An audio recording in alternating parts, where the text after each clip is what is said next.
Hey friends, welcome back. You know, if you've been looking at the news at all lately, you're probably well aware of things like aliens, UFOs, or rather, UAPs. They're all the rage right now in the news. For the true believers, we're getting closer and closer to what they refer to as Disclosure Day, the fateful moment where the powers that be reveal little gray men and reptilians. And it made me think, how did the UNSC and the UEG handle that in the Halo timeline? And so that's what we're going to talk about tonight. We're going to take a look at all the reasons why, in my opinion, they must have known that Forerunners and aliens had existed in some form in and around Earth, and maybe the ways they went about hiding it. So let's start by exploring the in-game canon time frame for when they discovered aliens and had their version of Disclosure Day. The first signs of alien life acknowledged by the UNSC would have been Forerunner ruins discovered on the planet Onyx in 2491. Immediately, Earth's government ordered the planet to not be colonized, for fear obviously of what that revelation to society could entail. Instead, it was handed over to Oni in 2511. That left roughly 2 decades of more or less exploration and surveying where it was under control but not necessarily blacked out. Once Oni had their hands on it though, then yeah, it was no longer acknowledged as existing, you couldn't find it in the navigation database, and it was more or less purged from the public record. It was left in that state as more or less a remote outpost until the conflict that followed, which of course would be the Human Covenant War. This, by all accounts, was when disclosure occurred, because how else can you mask a genocide of your people, planets being turned to glass, and bajillions of people dying? But to give the UEG credit, they certainly did try to hide that fact. The first indications of the Covenant were actually discovered shortly before first contact, and that was by long-range telescopes on Mars, and none other than Dr. Halsey and her co-workers. See, in 2524, High Charity was capturing imagery while looking at the Rosetta Nebula. Halsey's co-worker found those images quite disturbing, right? Because it's clear that it's not a natural phenomenon. He sent them to her for identification, where she concluded without, any sort of clear evidence, there was nothing that could necessarily lead them to think that it was alien, but the reasonable conclusion that it was in origin. And it was shortly after this, within a year in 2525, those first close encounters actually started to occur. And that was with raiding of human cargo ships by the Kig-Yar, aka Jackals. This initial contact was relatively brief. The Covenant eventually would go to Harvest, and they had some skirmishes there, but it wasn't a fully, blown holy war. Not until the fateful revelation that humans, not Covenant, were the reclaimers of the Forerunners, legacy. From there, it's history. The first year of the conflict, by all means, was kept a secret. It was mostly affecting outer colonies, many of which didn't really belong to the sphere of influence that the UEG had. There were ways they can try and keep that out of the public sphere. There was no specific mention and disclosure that I could find to people, but we know from, say, Forward Unto Dawn that when Lasky was a cadet at Corbolo, when he survived the Covenant attack, they were not really publicly acknowledged yet. There were some hints, like some videos, but it wasn't something that people well understood. They still thought they were fighting insurgents. But if you looked carefully, you would have noticed there was still a massive effort to grow the forces of the UEG. They dissolved the CMA, and they were attempting to incorporate the insurgent forces before it was too late, trying to give them the option of saying, hey, this is coming. Obviously,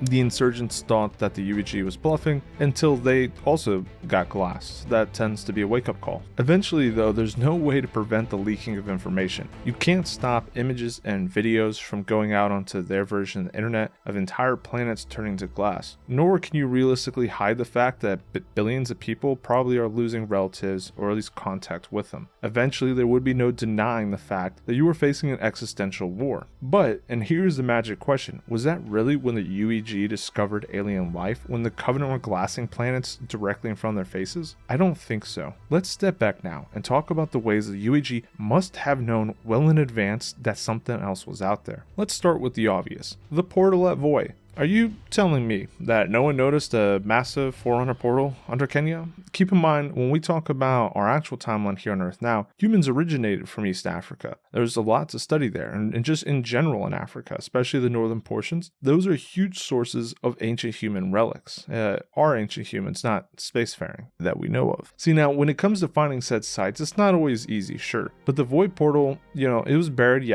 20, 40, 60 meters down. It's pretty far, obviously. It took being excavated by glassing beams, and it was massive in scope. Now, when we look at technology we have today to find said archaeological sites, you have things like LiDAR, which uses light to map the surface. Sometimes that can help you find outlines of former cities. You have things like ground penetrating radar, but really only effective to a few feet, and maybe not that great for that circumstance. So sure, humans may not have seen the portal outright, but on the other hand, there's more ways than up close to discover some sort of significant archaeological event, to tie it into something something that's actually happened. 66 million years ago, the asteroid hit the planet and killed the dinosaurs. RIP to my homies. That left a massive crater, and despite that unfathomably long amount of time, we can still see that through satellite imagery. There is a trough, circular in shape, that you're able to see, and sinkholes that reflect, some of the post-impact effects. So sure, yeah, up close, walking around with a magnifying glass, you may not understand what you're looking at, especially on the scale of the portal, but when you start talking about satellite imagery, which would have been available to humanity in the 21st century, you may have noticed that Kenya itself had something odd going on, and that would have likely prompted digging and the discovery of a lifetime. But let's just say for a moment they didn't find that. What else could they have found? Well, seeing as how in today's world we're able to find human remains dating to 300,000 years old, to put that in perspective, that would have been 200,000 years prior to the human Forerunner War, activation of the rings, the whole 9 yards. See, the UEG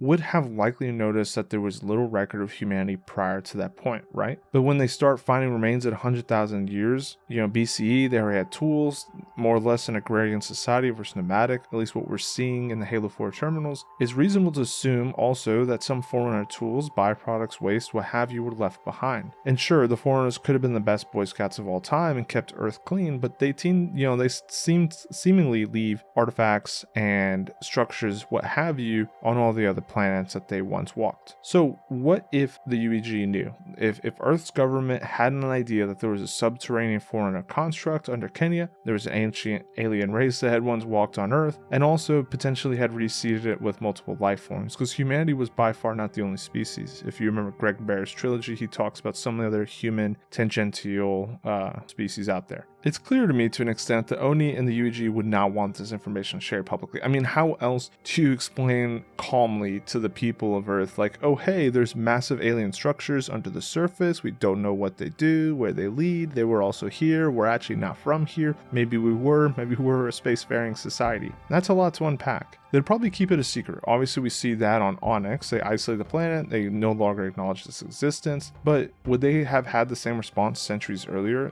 Prior to this point, the UEG didn't exist yet. Things like Oni, that was still something that had yet to come. Maybe they did know, but by keeping Voy a secret, well, that would have been really short-sighted, because think of all the secrets it could reveal. The discovery of ancient Forerunner technology much earlier in humanity's history could have significantly altered the course of our technological progress. But again, assuming they never found it somehow, could we still hide all the small artifacts or existence or any of the other indications that suggested that humanity had been reseeded on the planet and that Forerunners once walked alongside us? Could we hide the existence of alien planets and ships? What's to say we weren't able to identify derelict Forerunner ships floating aimlessly through space? Or being able to identify, Forerunner ruins on nearby star systems? There's a lot of ways out there that presumably would have indicated that something else was going on. It's hard to imagine, what that reaction would have been. Imagine, if you will, that when Apollo, the missions landed on the moon and they got out and it was like, oh snap, there are other footprints already here. There's already other technology here. Secrets like that could be existentially damaging to the state. So is it really any wonder why it would be hidden? I think there are those in the UEG that probably did know that there was some alien life out there, but they didn't understand enough to really see the gravity of the situation. That is, until the Covenant started burning up planets. Then it begs the question, maybe we are in the same boat. Well, I hope you enjoyed another late night ADD driven video game contemplating series with questions that you don't know you had but probably regret listening to. It's interesting because, like I said, by all means, humanity must have seen the signs, but maybe they just didn't want to believe what was in front of their eyes. Maybe we also see those signs today, and maybe we're in the same boat. Well, I'll leave you with that lingering thought. Thanks for watching,